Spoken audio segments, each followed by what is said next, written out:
நிமிடத்தில் குணப்படுத்த முடியும்னு ஒரு அப்ளிகேஷன் இந்த மக்களரங்கம் நிகழ்ச்சிக்கு வந்தது. இதை பார்த்த உடனே என்னுடைய தேர்வுக்குழு உறுப்பினர்கள் சற்று கொஞ்சம் அதிர்ச்சி அடைஞ்சாங்க. அதிர்ச்சி அடைஞ்சு எங்க கோஆர்டினேட்டர், ப்ரோக்ராம் கோஆர்டினேட்டர் கொடுத்தாங்க. அவர் ஆக்சுவலாக இந்த அப்ளிகேஷன் அனுப்பிய நபரை கலாட்டா பண்ணணுங்கிறத கிட்ட கூப்பிட்டு வச்சு, ஏயா இவ்வளவு ஹாஸ்பிட்டல் இருக்கு, இவ்வளவு டாக்டர்ஸ் இருக்காங்க, இவங்கெல்லாம் இருக்காங்க, எப்படியா உன்னால 5 நிமிஷம் குணப்படுத்த முடியும் அப்படின்னா அவர் சொன்னார், என்னால் குணப்படுத்த முடியும் என்று. டக்குனு சொன்னார், எனக்கு ஒரு பிராக்சர் பேஷண்ட் இருக்கார், அவர் உன்னால குணப்படுத்த முடியும், நீ சொல்லு, உன்னை மேடைக்கு ஏத்துறேன் அப்படின்னு சொல்லிட்டு பிராக்சர்டு பேஷண்ட் யாரு என்று சொல்லாமல் அவரை ஒரு இடத்திற்கு கூட்டி வந்தார். சத்தியமாக மறுபடியும் சொல்கிறேன், நான் சொல்வதெல்லாம் உண்மை, உண்மையை தவிர வேறொன்றுமில்லை. என் பிராக்சர்டு லெக் அதுல பேண்டேஜோட கீழே இறங்கி வந்து தான் அந்த நபரை பார்த்தேன். பேண்டேஜை கட்ட சொன்னார், கைட்டின. காலில் ஏதோ ஒரு இடத்துல தொட்டார், ஒரு நீவினார், நடங்கன்னார், நடந்தேன் ஐயா.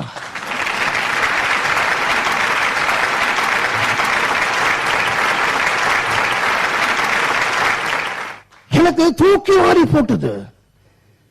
நடந்த எனக்கு கால் வலிக்கல. அடுத்தது உங்க கை பேண்டேஜ் கைட்டுங்க. என் கால்ல இருந்தது ஏர்லைன் பிராக்சர், கையில இருந்தது டபுள் பிராக்சர். ரிஸ்க் எடுக்க விரும்பல. யோசனை பண்ண என் மனைவியை கீழே வர சொன்னேன். என் மனைவிக்கு கிட்டத்தட்ட கடந்த 4-5 வருடங்களாக மனதில் இருக்கக்கூடிய ஒரே கிளேசம், ஆண்டவன் சன்னதிக்கு போனால் விழுந்து அவளால் நமஸ்கரிக்க முடியாது. ஆண்டவனே எனக்கு ஏன் இந்த பாடுபடுத்துற, உன்னை வணங்க கூட முடியலையேன்னு அந்த துஜஸ்தம்பம்னு சொல்லக்கூடிய அந்த கொடிமரத்துக்கு கீழே நாங்க நின்னா 2 பேரும் நமஸ்காரம் 4-5 வருஷம் பண்ண மாட்டோம், இப்படி தலையை குனிஞ்சிட்டு தான் வருவோம். மனைவியை கீழே இறங்கி வர சொன்னேன். மனைவி கீழே வந்தார்கள். அவர் முன் நிறுத்தினோம். இந்த மாதிரி ஒரு பிரச்சனை இருக்கு, நமஸ்காரம் பண்ண முடியாது என்ற விஷயத்தை சொன்னோம். காலை நீட்ட சொன்னார். நீட்டினாள் என் மனைவி. ஏதோ ஒரு இடத்துல ஏதோ ஒண்ணு பிடிச்சார், இழுத்தார், 2 ஆட்ட சொன்னார். நடந்தது மொத்தம் 2 நிமிஷம் தான். நான் மறுபடியும் சொல்கிறேன், சத்தியமாக நான் சொல்வதெல்லாம் உண்மை, உண்மையை தவிர வேறொன்றுமில்லை. நேராக சென்று சாமி ரூம்ல என் பொண்டாட்டி சாமிக்கு சாஷ்டாங்கமாக நமஸ்காரம் செய்தார்.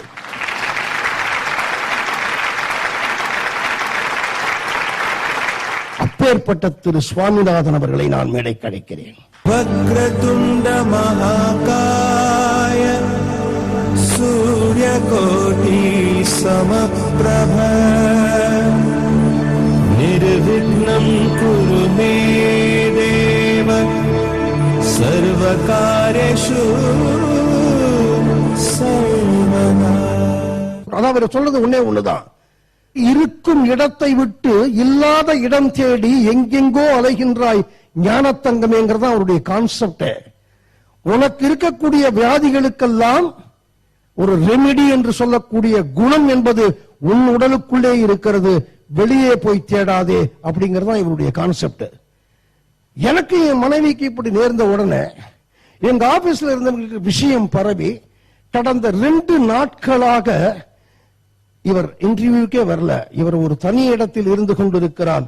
எங்களால அனுப்பப்பட்ட பேர் 15 பேர். அந்த 15 பேரும் குணமடைந்திருக்கிறார்கள்.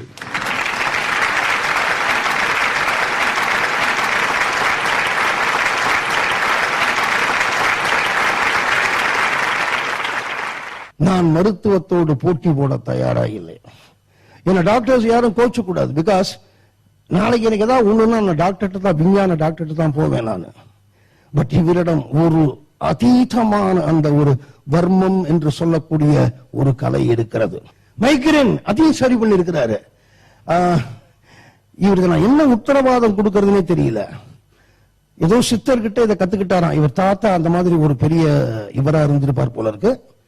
அவர் இறந்து விட்டார். அதற்கு பிறகு கேரளாவுக்கு போயிருக்கிறாரு. சில விஷயங்களை கத்துட்டு இருக்கிறாரு. அப்புறம் சிங்கமூலரியில ஒரு சித்தர்கிட்ட, ஒரு பெரியவர்கிட்ட கத்துட்டு இருக்கிறாரு. இவருடைய எண்ணம் எல்லாம் இந்த கலையை நாம் வெளியே சொல்ல வேண்டும், எல்லோரும் இதன் மூலம் பலனடைய வேண்டும், ஏழை எளிய மக்களுக்கு இலவச வைத்தியம் செய்ய வேண்டும்.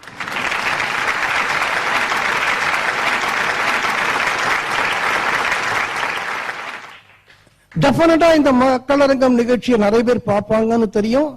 எனக்கு பலவிதமான இமெயில்ஸ், பலவிதமான லெட்டர்ஸ் எனக்கு வரும்னு தெரியும். இவர் தஞ்சாவூர் மாவட்டத்தை சார்ந்தவர்.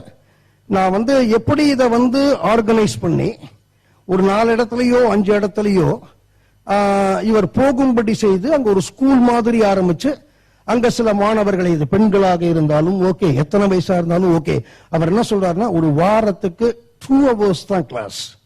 2 வருஷம் கிளாஸ் எடுத்துட்டாங்கன்னா அவர்களால் கூட குணப்படுத்த முடியும். அவங்களுக்கு நான் சொல்லித்தரேங்கிற உத்தரவாதத்தையும் அவர் எடுத்துட்டு இருக்கிறார். நான் கூட இன்னைக்கு இந்த கட்டிட்டு வர்றது அவருக்கு மனசு வருத்தமாக இருக்கலாம். இல்ல, நான் ஏன் கட்டிட்டு வந்தேன் தெரியுமா? எனக்கு ஒரு டாக்டர் இருக்காரு தெரியுமா? விசு, நான் அந்த நிகழ்ச்சியை கண்டிப்பா பார்ப்பேன், நீ சிரமப்படாம இருக்கணும் அப்படின்னு தான் அந்த கட்டை கட்டியிருக்கேன்னு சொன்னா தெரியுமா? அந்த டாக்டர் மனசு கோணக்கூடாது என்பதற்காகத்தான் இந்த கட்டை கட்டியிருக்கேன். நான் நாளைக்கு நீங்க தஞ்சாவூர் போயிட்டீங்கன்னா நான் அந்த டாக்டர்கிட்ட தான் போகணும். அதாவது இது மாமியார் மருமக உறவு மாதிரி. மாமியாருடைய காலம் முடிந்து விட்டது என்று அந்த மருமகள் நினைக்கிறார். மருமகள் சரியாக குடும்பத்தை நடத்தவில்லை என்று மாமியார் நினைக்கிறீர்கள். இந்த மாமியார் மருமகளுக்கு நடுவில் பேஷண்ட் என்று சொல்லப்படும் இந்த கணவன்மார்கள் மாட்டிக்கொண்டு முழிக்கிறார்கள். ரைட்டா? உங்களை அறிமுகப்படுத்திருக்கிறேன். எனக்கு என்னுடைய Visu educational trust trustee mister Jambu இங்க வந்திருக்கணும். அவர் வரல. நானும் அவரும் கலந்துதான் எல்லா டிசிஷனையும் எடுப்போம். இது ஆரம்பம். உங்களுடைய புகழ் வான் நோக்கி பறக்க எங்களாலான கடமைகளை நாங்கள் செய்வோம் என்று உறுதியளிக்கிறேன். ஓகேயா? ஒரு 2 வார்த்தை பேசணுமா? பேசுங்க.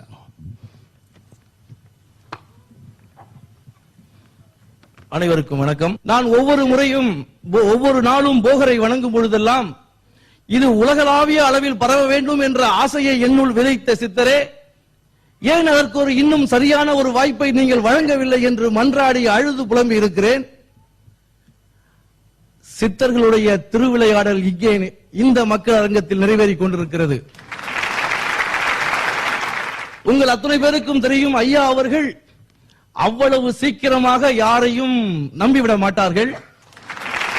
ஆனால் அவரிடம் போனால்தான் நான் உலகத்திற்கு அறிமுகப்படுத்தப்படுவேன் என்ற நிலையில் அவருக்கே ஒரு நிலையை ஏற்படுத்தி அங்கே திருவிளையாடலை உண்டாக்கி அவரை என் மூலமாக சரி செய்து இந்த ஒரு நல்ல விஷயத்தை உலகமெல்லாம் சென்றடைய அவரே ஒரு வாய்ப்பை அளிக்கும்படி செய்த சித்தர் பெருமக்களுக்கும் இறை சக்திக்கும் ஐயா அவர்களுக்கும் எனது பரிபூரண நன்றியையும் விசுவாசத்தையும் தெரிவித்துக் கொள்கிறேன். உங்கள் அத்தனை பேருக்கும் நன்றி, வணக்கம். Thank you, thank you sir, thank you, thank you, thank you.